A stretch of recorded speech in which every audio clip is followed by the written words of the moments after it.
Ассалаумағалейкум қазақ елі. Біріншіден рахмет айтқым келеді Аманжол мырзаның осы практикумге қатысып, және де СБМ-ге қатысып, келіншегім екеуміз қатысқамыз. Осы біріншіден рахмет айтқым келеді.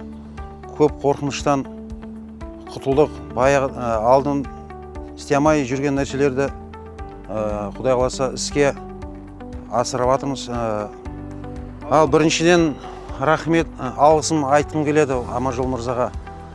Бізде басында қорқыныш бар еді.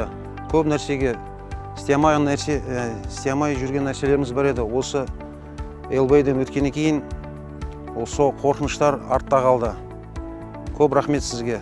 Біріншіден үйреткені, біріншіден өзіне қарау керек, өзін жағдайын жасау керек деген имиджбен бірінші осы автокөлікті алдық. Осы автокөлікті алғаннан кейін халықтың көзқарасы өзгерді. Рахмет сізге. Енді алда біраз пландарымыз бар. Осы бизнесіміз алға бассын.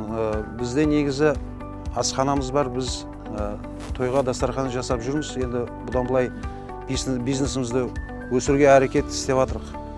Құдай қаласа осы қатысам дегендерге ақ жол тілеймін.